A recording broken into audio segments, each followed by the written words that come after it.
Good morning dear student, कैसे हो आप लोग। उम्मीद करता हूं भी आप बिल्कुल स्वस्थ होंगे। तो बेटा जी, आज अपना टॉपिक नंबर 12 है और आज एक्टिविटी और टर्नओवर रेशो बिल्कुल कंप्लीट हो जाएगी। अपनी एक्टिविटी और टर्नओवर रेशो मैंने लास्ट टाइम स्टार्ट करवाया थी आपको। जो एक्टिविटी रेशो है उसके अंदर फर्दर 4 रेशो आती है। इन्वेंट्री टर्नओवर रेशो हो चुकी है आपकी, ट्रेड रिसीवेबल टर्नओवर रेशो हो चुकी है, ट्रेड पेबल टर्नओवर रेशो हो चुकी है। आज आपने जो करनी है वो है वर्किंग कैपिटल टर्नओवर रेशो। तो आज अपनी जो रेशो है बेटा ये है वर्किंग कैपिटल टर्नओवर रेशो।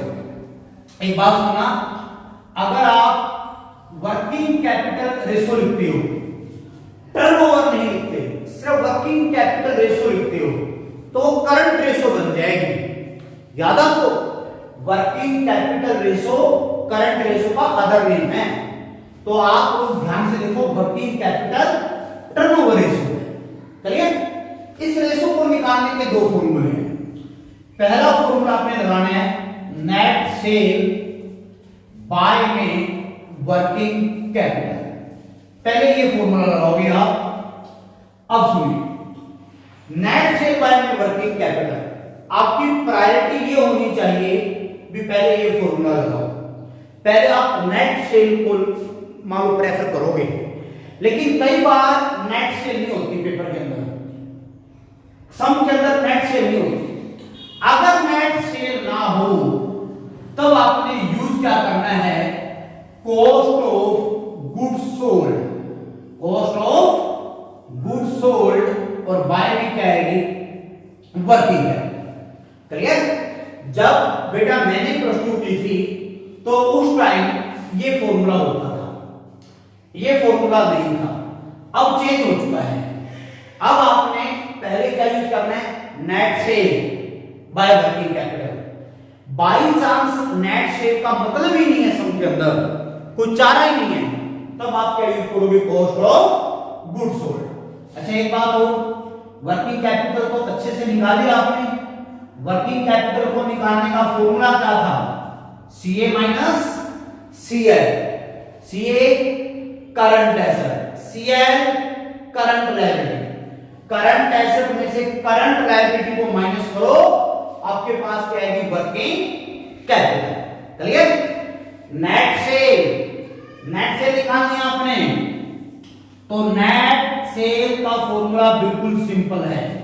क्या करोगे आप, टोटल सेल में से आप लोग माइनस क्या कर दोगे, सेल्स रिटर्न। टोटल सेल में से माइनस क्या करोगे, सेल्स रिटर्न। कॉस्ट को निकालने के दो फॉर्मूले मैंने करवाए थे आपको, नेट सेल माइनस में gross profit, net sale minus में ग्रोस प्रॉफिट।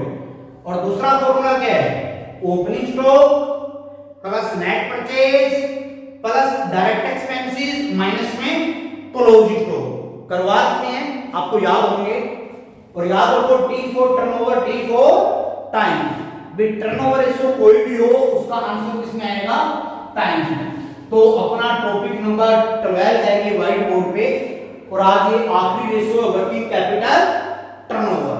तो इसके 3 सम मैं आपको करवा रहा हूं, उसके साथ ये रेशो कंप्लीट। देखिए आज का सम नंबर फर्स्ट।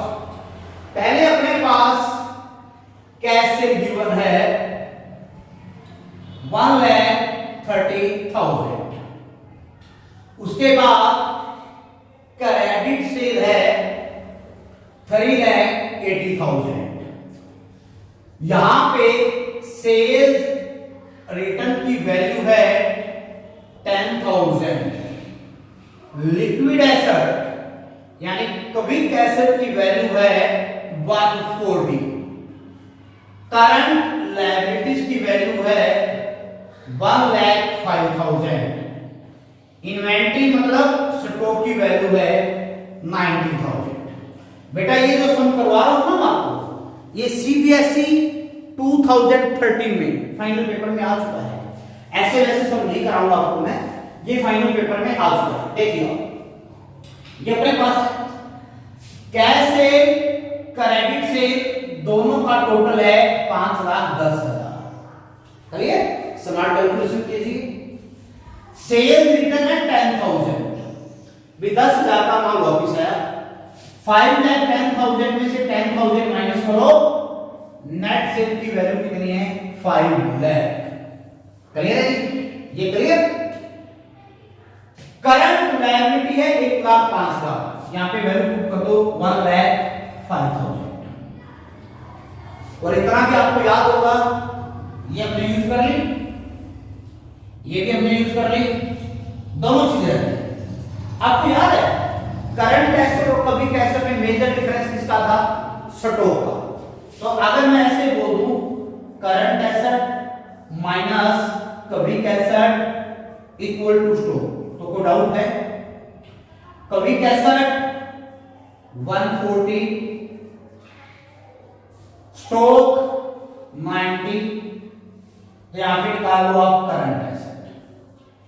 ये जो माइनस केस में प्लस हो जाएंगे, करंट एसेट आएगी 2,30,000। यहां 2,30,000 माइनस में 1,05,000, ये आएगा 1,25,000।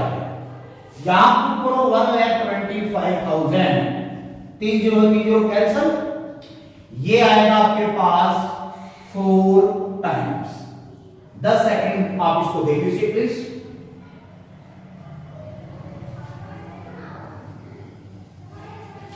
तो ये था आज की डेट का आपका फर्स्ट सम जो आपने किया है। तो वर्किंग कैपिटल टर्नओवर रेशियो अपनी वही नोन है, फॉर्मूला एज इट लिखा हुआ है। तो आज की डेट का सेकंड सम मैं आपको करवा रहा हूं, ध्यान से करना। आप देखिए क्वेश्चन नंबर आगे अपने पास है, question number 2, working capital turnover ratio. Cost of goods sold आपको गिवन है, cost of goods sold 18 lakh रुपए आपको गिवन है। ओके, इन्वेंट्री का मतलब स्टॉक 3,60,000। ट्रेड रिसीवेबल का अमाउंट 1,70,000। मार्केटेबल सिक्योरिटी का अमाउंट 50। कैश बैलेंस आपके पास 20।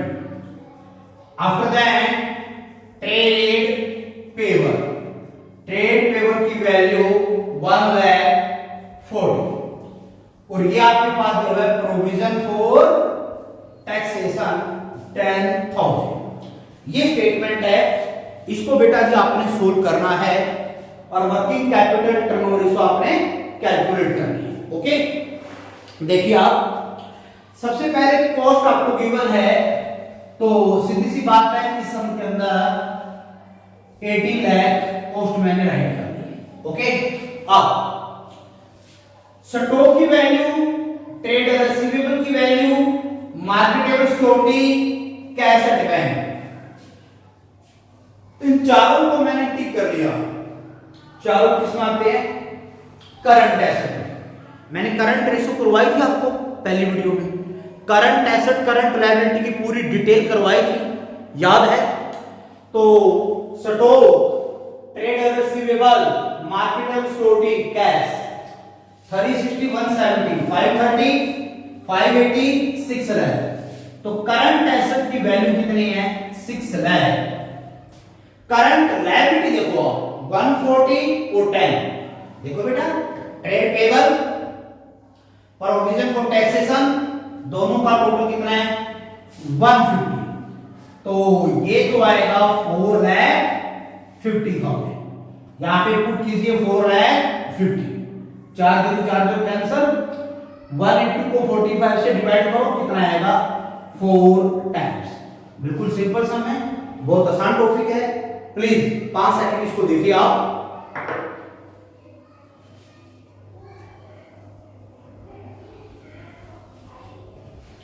फॉर्मूले के अंदर बेटा जी की वैल्यू पुट करनी है।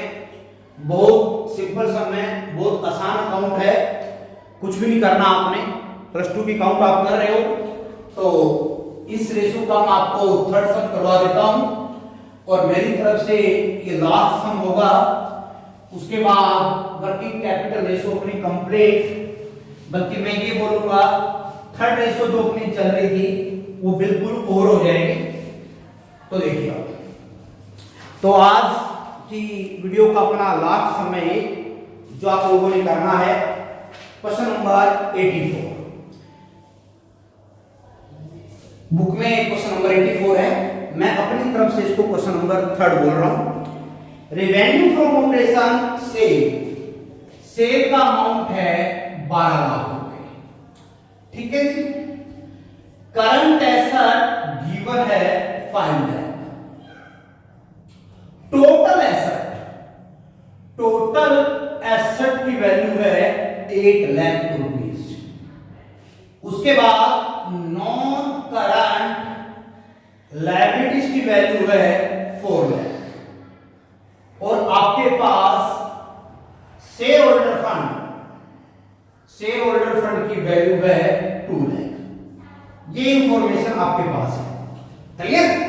देखिए आप बेटा, मैंने ना आपको कंपनी की बैलेंस शीट करवाई थी अगर आपको याद हो, और मैंने आपको बोला था कई बार ना एक दो कंपोनेंट ऐसे होते हैं जो हिडन होते हैं और बैलेंस शीट बनाने से वो अपने आप ही आपके सामने क्लियर हो जाएंगे। जब किसी सम के अंदर share holder fund, current asset, non current asset, current liability, इनका जिक्र हो ना, तो आप बैलेंस शीट जरूर ड्रा किया हो, उससे आपको पता चल जाएगा भी सम के अंदर हिडन क्या है, कौन सा पॉइंट ऐसा है जो इनविजिबल है। देखिए आप, मैं आपको याद करवा देता हूं।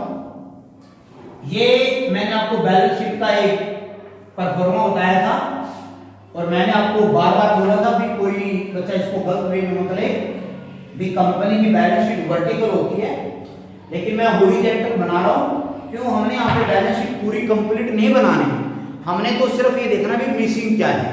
देखिए ये कंपनी की बैलेंस शीट आपने बनाई थी, यहां पे आपने राइट किया था एसेट, यहां पे इक्विटी एंड लायबिलिटी एंड यहां पे रूपीज, क्लियर। सबसे पहले यहां पे क्या लिखा था आपने? Shareholder fund, after then current liability, after then non current liability, यहां पे करंट एसेट एंड यहां पे नॉन करंट एसेट। ये कंपोनेंट थे। करंट एसेट है बेटा 5 है, लो 5 है। टोटल एसेट है 8 लाख, तो एसेट का टोटल 8 लाख है। अब ये 5 है तो अंडरस्टूड सी बात है, कितनी आएगी? 3 लाख। एक इंफॉर्मेशन क्या होगी? नॉन करंट लायबिलिटी है 4 lakh, non current liability 4 lakh. Share holder fund की वैल्यू है 2 लाख। अब इतनी बात तो बेटा पता होगी आपको कि बैलेंस शीट की दोनों साइड क्या होती है? इक्वल। वहां का टोटल 8 लाख है तो यहां का टोटल कितना आएगा? 8 लाख। तो बेटा करंट लायबिलिटी कैलकुलेट करनी है। 4 और 2 6, 8 में से 6 का यहां कितना आएगा? 2 लाख। अब देखिए सेल है 12 लाख, सेल नहीं आती कभी बैलेंस शीट में, याद हो? इंटेलिजेंट बच्चे हो, आपको सारी बातें पता। आपको सेल ट्रेडिंग अकाउंट में आती थी +1 के अंदर, बैलेंस शीट में तो नहीं आती सेल। तो सेल का अमाउंट है 12 लाख। अंडरस्टूड है? ये नेट बन जाएगी जब रिटर्न आओ तो, क्लियर। सीधी सी बात है। Current asset 5 lakh, current liability 2 lakh, 5 में से 2 गए, वर्किंग कैपिटल कितनी है? 3 है। इसको सोल्व करेंगे बेटा जी, ये कितना आएगा हमारे पास? 4 टाइम्स। कितना आएगा? 4 टाइम्स। तो ये वर्किंग कैपिटल टर्नओवर रेशो है, solvency ratio complete, liquidity complete, turnover complete, 3 ratio बिल्कुल कंप्लीट। और आप लोग पैरेलल में सम करते हो, बड़ा अच्छा लगता है। +2 क्लास है और हमारे बच्चों पे हमें प्राउड है कि हमें इतनी अच्छी क्लास मिली। तो प्लीज आगे भी आप कोऑपरेट करते रहिए, ऐसे ही सम करते रहिए। मैं अपनी तरफ से बेटा कोई कमी नहीं रखूंगा। Thank you very much.